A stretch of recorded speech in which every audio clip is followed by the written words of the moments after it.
What's going on out there, YouTube family? This is Samuel Leggett representing Team JBS. Westworld is back. One of the craziest, insane shows that HBO has come up with. This is its third season, the first episode.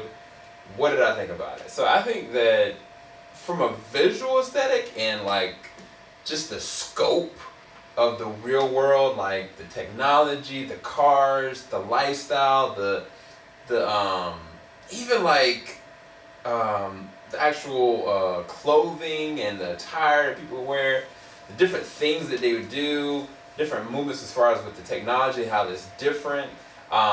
Even like to the small detail, like the drugs, like very open and shot. You had this guy that has this really smart house, and then he's going there next to his bed. He kind of pops something that looks like a vanilla wafer that you would get from like maybe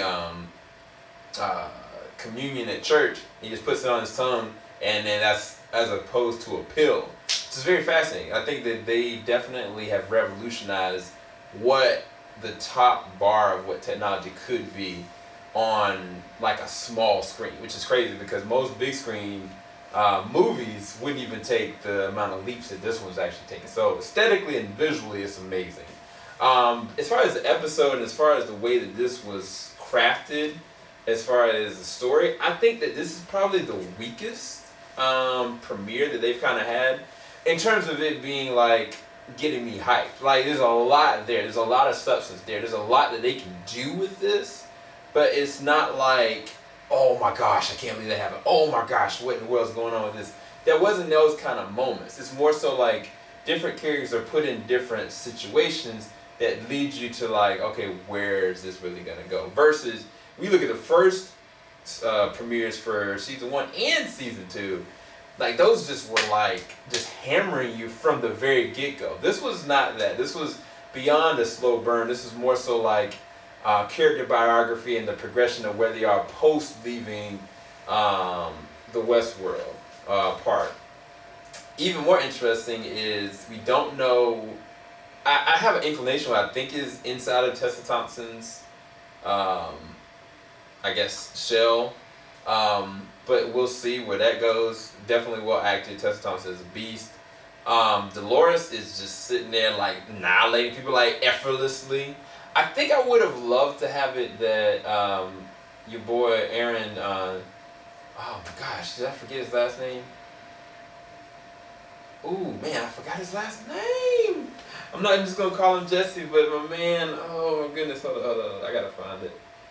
There's no way I'm not gonna be Aaron, Breaking Bad.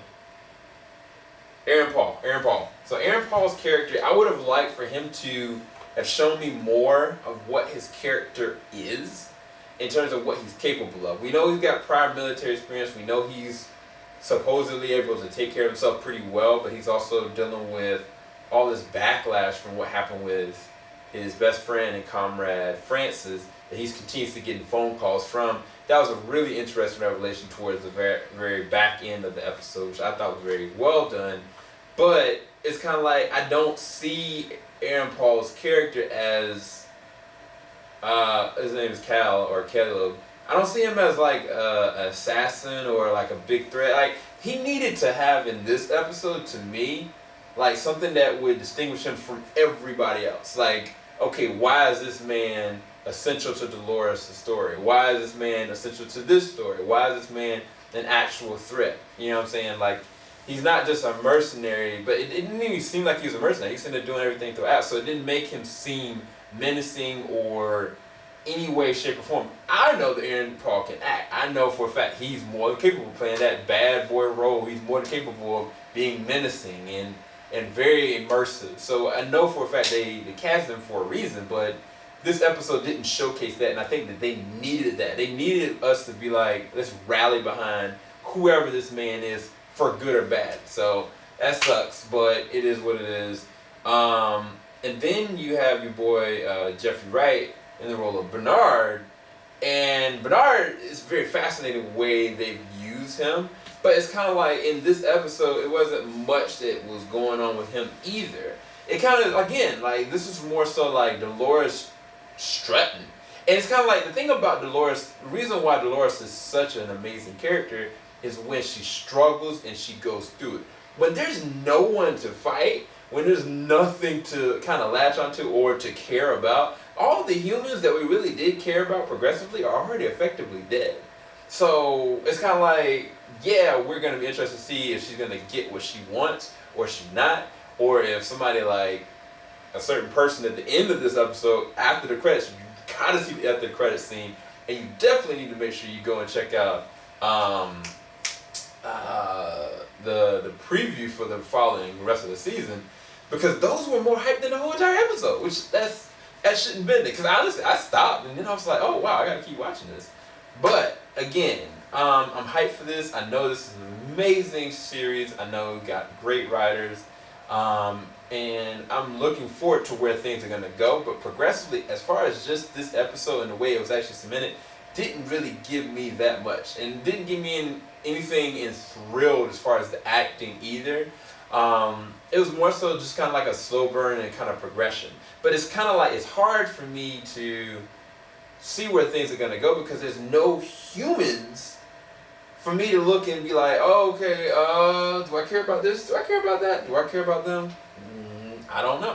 And so we're going to see where things are going to go. They're definitely going to add more of a human element into it, especially with the Man in Black and a lot of other different people, which I think that'll add to certain things. I think that this episode shouldn't have been all just blood incarnate and Aaron Paul's, Caleb's character showcase. I think it should have been a little bit more. Maybe it should have been like a 2-hour premiere or something, because it just didn't service the hype behind what I'm looking forward to. Even though visually, aesthetically, it is looking amazing. Anyway, I gotta go. Hope you guys enjoyed this review. Make sure you go and check out our Patreon. Definitely want to check out those full reactions there. Don't want to miss them. Keep it locked. JVS Wing. I'll stop. Have a blessing, guys. Make sure you like, subscribe, hit that bell button. Peace, guys.